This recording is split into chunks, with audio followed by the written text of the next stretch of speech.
Good morning everyone. मैं Aamir sir आपके सामने मौजूद हूँ अपने अगले लेक्चर के साथ। इससे पहले हम लोगों ने दो लॉ देख लिया गैस लॉ का। पहला था Boyle's law, pressure volume relationship. दूसरा था चार्ल्स लॉ, जिसमें हम लोग टेम्परेचर वॉल्यूम रिलेशनशिप देखा।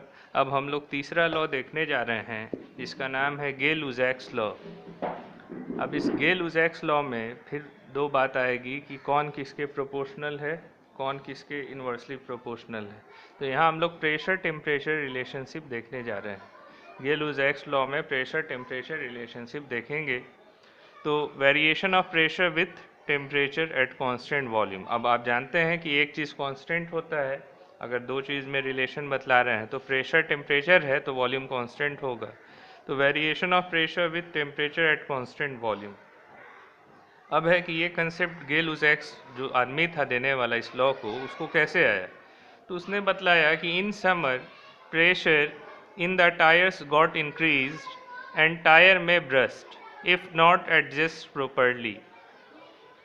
कहने का मतलब है कि गर्मी के दिनों में टायर का प्रेशर जो है, अगर आप साइकिल चलाते हैं तो आप जानते हैं कि टायर ट्यूब जो होता है उसका प्रेशर गर्मी के दिन में ज़्यादा फटता है, रैप्चर कर जाता है। तो उसका वजह क्या है कि जब गर्मी ज़्यादा होती है, टेम्परेचर बढ़ता है, तो टायर का जो गैसेज हैं टायर के अंदर में टेस्ट ट्यूब में भरे हुए, उसका प्रेशर बढ़ता है उसके दीवार पे, और टेम्परेचर ज़्यादा बढ़ने से वो रैप्चर कर जाता है, फट जाता है। तो यहाँ पता ये चलता है कि pressure is directly proportional to temperature. Pressure बढ़ने से टेम्परेचर बढ़ेगा eight constant volume.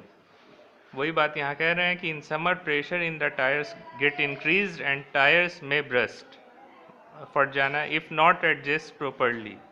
Contrary to it in winter days the pressure in the tyre decreases considerably. कहने का मतलब कि ठंड के दिनों में प्रेशर घट जाता है क्योंकि टेम्परेचर कम होता है और बार बार हमको हवा भरवाना पड़ता है, गैस भरवाना पड़ता है टायर ट्यूब में, साइकिल के या बाइक जो भी। Considerably it states that at constant volume pressure of a fixed amount of gas is directly proportional to temperature। तो अब यहाँ पे स्टेटमेंट आ रहा है कि it states that at constant volume पे क्या होता है, pressure of a fixed amount of gas, pressure of fixed amount of gas varies directly with temperature, varies directly with temperature. Pressure of fixed amount of gas varies directly with the temperature, मतलब pressure directly किसके proportional हो गया, temperature के। और कहा जा रहा है और at constant volume, main definition है, और at constant volume the pressure of a given amount of gas, given amount of gas मतलब fixed amount, given amount of gas increases और decreases by 1/273 of its pressure at 0 degree Celsius for each and every 1 degree Celsius rise or fall in temperature। अब वही बात जैसा कि Charles law में आया था कि एट कांस्टेंट टेम्परेचर पे क्या हो रहा था, तो उसी तरह से यहाँ भी एक तरह उसी तरह का चीज़ है कि एट कांस्टेंट वॉल्यूम, यहाँ वॉल्यूम को कंसिडर कर रहे हैं, वहाँ प्रेशर कांस्टेंट था। तो एट कांस्टेंट वॉल्यूम, अगर वॉल्यूम को कांस्टेंट रखा जाए, the pressure of a given amount of gas increases. Pressure of given amount of gas increase भी कर सकता है, डिक्रीज भी कर सकता है। कितना से, by 1/273, by 1/273 of its pressure, अपने इनिशियल प्रेशर के 1/273 बढ़ या घट सकता है at 0 degree Celsius. 0 degree Celsius से अगर कितना बढ़ाया जाए temperature, for every 1 degree Celsius rise और फॉल इन टेम्परेचर। अगर 1 डिग्री सेल्सियस टेम्परेचर 0 से 1 डिग्री सेल्सियस बढ़ा दें या 0 से -1 डिग्री सेल्सियस टेम्परेचर घटा दें, तो जो प्रेशर है वो कितना बढ़ जाएगा, इनिशियल का 1/273 ऑफ इट्स इनिशियल प्रेशर। वहाँ पे वॉल्यूम बढ़ रहा था 1/273 ऑफ इट्स ओरिजिनल वॉल्यूम, यहाँ प्रेशर बढ़ रहा है गे-लुजैक्स में। दोबारा से at constant volume the pressure of a given amount of gas increases और decreases by 1/273 of its pressure at 0 degree Celsius for every 1 degree Celsius rise और fall in temperature. अब इस चीज़ को मैथमेटिकली समझाने की कोशिश है कि अब रिलेशन क्या आएगा। तो अब यहाँ पे प्रेशर और टेम्परेचर के बीच रिलेशन है, तो मान लीजिए कि इनिशियली टेम्परेचर 0 डिग्री सेल्सियस, अब finally temperature T degree Celsius या 1 डिग्री सेल्सियस मान लें। तो उसी तरह इनिशियल प्रेशर अगर P नॉट मान लिया जाए तो फाइनल प्रेशर क्या ले सकते हैं, PT।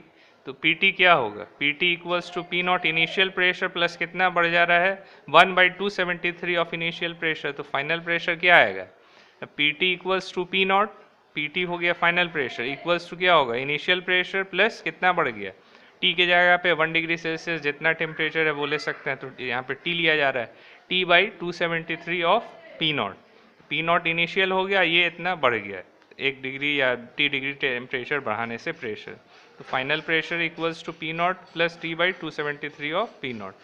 अब मैथमेटिकली इसको आप जो है P नॉट कॉमन लेंगे, अगर P नॉट कॉमन लिया जाएगा तो क्या आएगा, PT equals to P nought under bracket 1 plus T/273, दोबारा से P nought under bracket 1 plus T/273।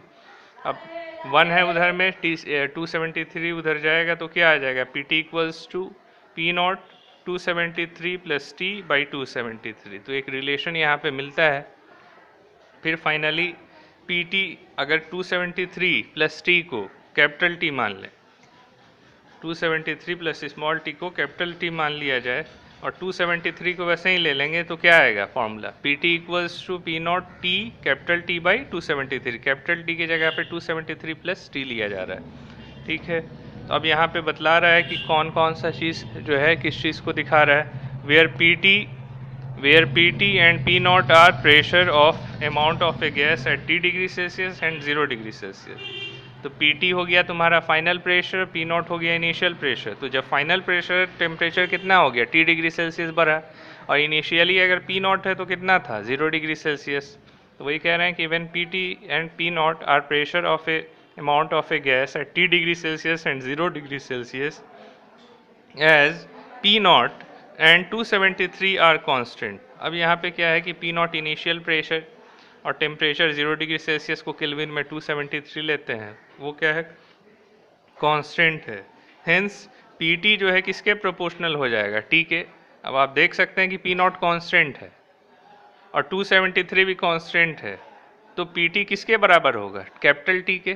तो PT किसके इक्वल हो रहा है, T कैपिटल T के प्रोपोर्शनल हो गया कैपिटल T के।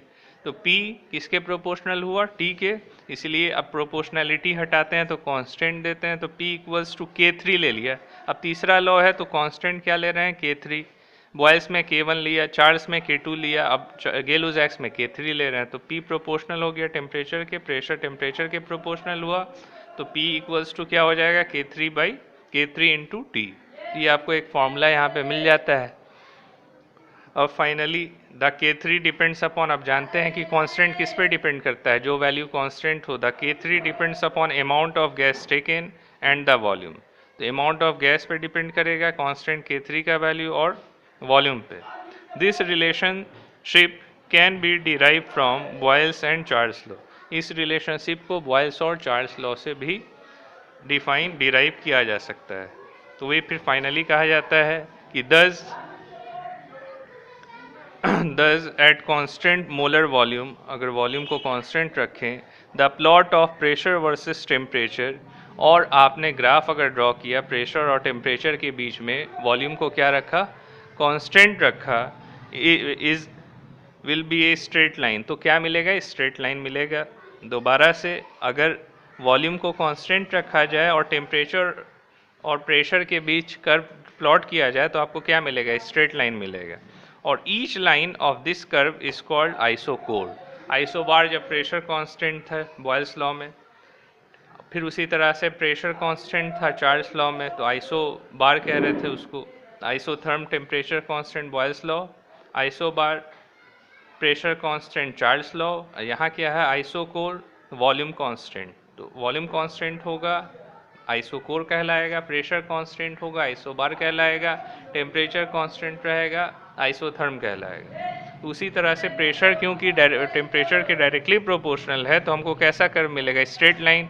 यहाँ पे क्या किया गया, अलग अलग वॉल्यूम लिया गया है, अलग अलग वॉल्यूम लिया गया। हर वॉल्यूम पे क्या आ रहा है, अब जितना वॉल्यूम ज़्यादा ले रहे हैं आप, उतना उसका कर्व, उतना स्ट्रेट लाइन का कर्व उतना ज़्यादा है आ रहा है प्रेशर और टेम्परेचर बढ़ाने पे। तो यहाँ पे वही कर्व दिखाया जा रहा है कि pressure versus temperature graph isochore of a gas. तो यहाँ पे सबसे ज़्यादा वॉल्यूम V4 का है, फिर V3 का है, V2 का है, फिर V1 का है। अलग अलग वॉल्यूम लिया गया है, प्रेशर और टेम्परेचर का ग्राफ प्लॉट किया गया है। तो जिसका जितना वॉल्यूम ज़्यादा उसका प्लॉट उतना झुका हुआ, उतना नीचे से।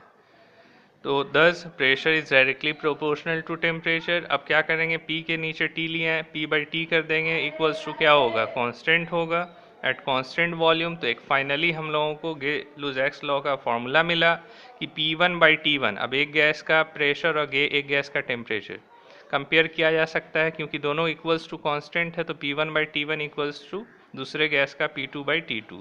या एक गैस है जिसका प्रेशर P1 है, टेम्परेचर T1 है, उसको किसी और दूसरे वेसल में ट्रांसफ़र करते हैं तो उसका प्रेशर P2 हो जाता है, टेम्परेचर T2 हो जाता है। तो किसी एक गैस को भी कंपेयर किया जा सकता है, उसके प्रेशर और टेम्परेचर को अलग अलग कंडीशन में, और दो गैस का भी प्रेशर टेम्परेचर कंपेयर करके निकाल सकते हैं।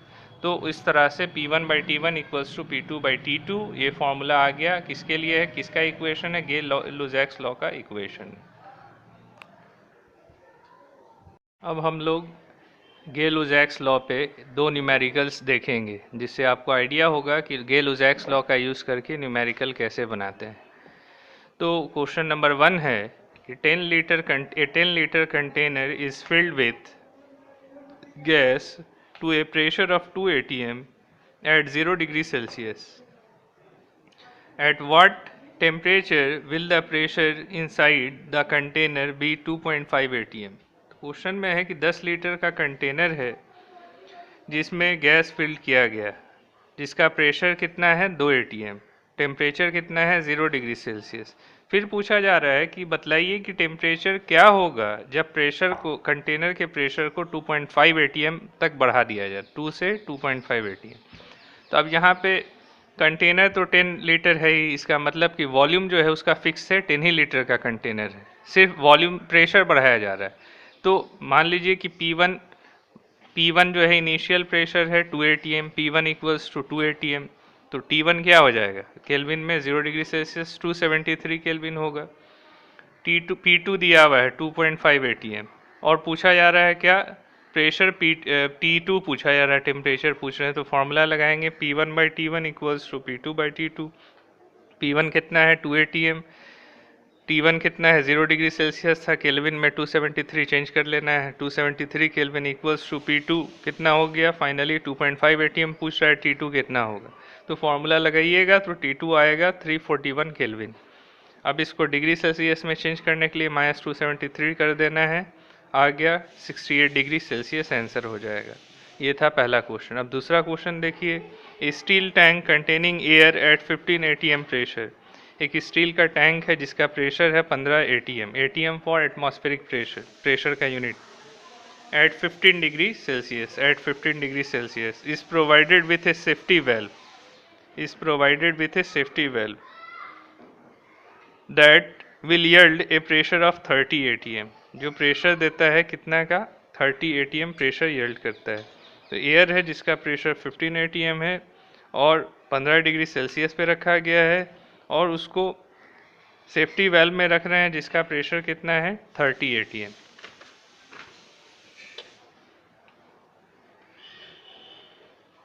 तो क्वेश्चन ये है, to what minimum temperature must the air be heated to blow the safety valve? To what minimum temperature must the air be heated, heat का साइन है delta, heated to blow the safety valve। पूछा जा रहा है आपसे कि किस temperature पे सेफ्टी वेल्व जल जाएगा, खुल जाएगा। इस क्वेश्चन में ऐसा ही है कि कोई कंटेनर है जस्ट लाइक प्रेशर कुकर, जिसमें प्रेशर बढ़ाने से प्रेशर रिलीज हो जाता है। उसी तरह से सेफ्टी वेल्व होता है जिसमें जहाँ खतरा मतलब समझ में आता है कि खतरा होने वाला है, फट सकता है, तो सेफ्टी वेल्व खुल जाता है, अब प्रेशर रिलीज़ कर देता है। वही कहा जा रहा है यहाँ पे कि इनिशियल टेम्परेचर दिया हुआ है, प्रेशर दिया हुआ है इनिशियल, अगर बोला जा रहा है कि प्रेशर को बढ़ा दिया जाए 15 atm कर दें, तो बतलाइए कि फिर टेम्परेचर उस टाइम में क्या रहेगा। तो फिर वही काम करना है, टेम्परेचर प्रेशर का जो फॉर्मूला है वो लगाना है। यहाँ पे क्या फॉर्मूला लगाएंगे, P1/T1 इक्वल्स टू P2/T2। अब P1 कितना था 15 atm, टेम्परेचर कितना था केल्विन में चेंज कर लेना है उसको, 288 केल्विन आएगा। फाइनली कितना कर देना है प्रेशर को बढ़ा करके 30 atm, तो टेम्परेचर पूछा जा रहा है T2, वो आपको निकालना है। तो टेम्परेचर निकालेंगे तो 576 केल्विन आएगा, -273 कर दीजिए तो डिग्री सेल्सियस में 303 डिग्री सेल्सियस टेम्परेचर आएगा। तो इस तरह से चार्ल्स लॉ का न्यूमेरिक, ये गेल-उज़ैक्स लॉ का न्यूमेरिकल बना सकते हैं। अब यहाँ पे हम लोगों ने तीसरा लॉ ख़त्म किया न्यूमेरिकल के साथ। अब चौथे लॉ पे बढ़ रहे हैं जिसका नाम है एवोगाड्रोज लॉ।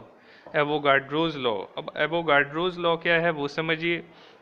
इसमें भी एक रिलेशनशिप बतलाया गया है, वॉल्यूम और अमाउंट ऑफ सब्सटेंस या अमाउंट ऑफ मैटर टेकन। तो वॉल्यूम और अमाउंट ऑफ सब्सटेंस, जिसको नंबर ऑफ मोल्स एन से दिखाते हैं, उसके बीच रिलेशन बतला रहे हैं। तो अब क्या है, it is combined conclusion of Dalton's atomic theory and Gay-Lussac's law of combining volume, known called atomic law। तो ये जो है बतलाया जा रहा है कि ये कॉम्बिनेशन है डाल्टन्स एटॉमिक थ्योरी का, जहाँ पढ़ा था कि डाल्टन्स एटॉमिक थ्योरी में number of sum of atom is equals to total number of atom, और Gay-Lussac's लॉ का कॉम्बिनेशन से बना है ये। तो it states that equal volume of all gases under the same condition of temperature and pressure contains equal number of molecules। कहा यह जा रहा है कि equal volume of all gases, अगर किसी गैस का वॉल्यूम मान लिया जाए 22.4 लीटर है, 22.4 लीटर है एक गैस ऑक्सीजन का, दूसरा गैस है कार्बन डाइऑक्साइड, उसका भी वॉल्यूम 22.4 लीटर है, ठीक है। तो इक्वल वॉल्यूम, अगर इक्वल वॉल्यूम लेते हैं कि ऑल गैसेस का, चाहे कार्बन डाइऑक्साइड हो, ऑक्सीजन हो, और टेम्परेचर और प्रेशर सेम रखा जाता है, तो उसमें नंबर ऑफ मॉलिक्यूल्स भी इक्वल होते हैं। अगर 22.4 लीटर है तो उसमें कितने मॉलिक्यूल्स हैं, तो 6.022 × 10⁻23। तो अगर 22.4 लीटर ऑक्सीजन का ले रहे हैं तो उसमें भी एवोगाड्रो नंबर Na के बराबर मॉलिक्यूल्स होंगे, और 22.4 लीटर अगर आप कार्बन डाइऑक्साइड गैस का भी ले रहे हैं तो उसमें भी number of molecules equals to Avogadro number होंगे। एवोगाड्रो नंबर सबको पता है क्या होता है, मोल्स कंसेप्ट में पढ़ा था, 6.022 × 10⁻23 एटम्स, मॉलिक्यूल्स या आयंस हो सकते हैं। तो कोई भी गैस का अगर इक्वल वॉल्यूम लिया जाता है तो उसमें नंबर ऑफ मोल्स मॉलिक्यूल्स जो हैं वो बराबर होते हैं। कंडीशन क्या होगा, टेम्परेचर और प्रेशर सेम होना चाहिए, ठीक है। तो यहाँ पे इक्वल नंबर ऑफ मॉलिक्यूल्स। फिर आगे बढ़ते हुए इसको और इसके बारे में डिटेल बतलाया जा रहा है कि 1 mole of a gas contain Avogadro number of 1 mole of a gas contains Avogadro number of molecules. अब एवोगाड्रो नंबर बतला चुके कितना है, 6.022 × 10⁻23। This means the 1 mole of each gas eight same temperature and pressure should have same volume. तो बतलाया ये जा रहा है कि 1 मोल किसी भी गैस का लेते हैं, अगर टेम्परेचर और प्रेशर सेम है तो उसका वॉल्यूम भी क्या होगा, सेम ही होगा। अब मैथमेटिकली इस चीज़ को बतलाया जा रहा है कि volume is directly proportional to n. अब एन क्या है, number of moles of gas. तो अभी बात किया ऊपर हम लोगों ने कि अगर 1 मोल लेते हैं तो उसका वॉल्यूम क्या होगा, सेम वॉल्यूम होगा। तो number of moles is directly proportional to volume. अब V इक्वल्स टू प्रोपोर्शनलिटी हटाएंगे, कांस्टेंट देना है, आप K4 ले रहे हैं, चौथा लॉ है K4 × N। K4 क्या है, एवोगाड्रोस कांस्टेंट कहलाता है। अब आ जाए कुछ और पॉइंट्स है इसका। A mole of each gas at STP। तो STP क्या है, मोल कंसेप्ट में बतलाया था कि STP का फुल फॉर्म है स्टैंडर्ड टेम्परेचर प्रेशर। तो स्टैंडर्ड टेम्परेचर कितना है, 273 केल्विन, और प्रेशर कितना है, 180 m या 760 mm ऑफ Hg। तो ये फिक्स होता है। STP जहाँ है तो उस पर टेम्परेचर और प्रेशर फिक्स हो गया आपका। तो अब देखिए क्या है, at a mole of each gas at STP means 273.15 kelvin या 0 degree Celsius temperature, and 1 bar, अगर बार में ले रहे हैं तो 1 बार या 10⁵ पास्कल, 1 बार लें या 10⁵ पास्कल PA प्रेशर होगा। The value is freezing temperature of water and atmospheric pressure at sea level. तो ये जो वैल्यू दिया जा रहा है वो क्या है, फ्रीजिंग टेम्परेचर ऑफ वाटर। तो वाटर का फ्रीजिंग पॉइंट क्या है, 0 डिग्री सेल्सियस, या केल्विन में 273.15 केल्विन। और एटमॉस्फेरिक प्रेशर कितना होता है, तो 1 बार, या पास्कल में लेंगे 10⁵ पास्कल, इसी को STP कहते हैं। और आगे देखें और भी फॉर्म्स है इसका, तो और फॉर्म क्या है, when STP condition taken are 0 degree Celsius and 1 atm pressure molar volume of gas is equals to 22400 ml।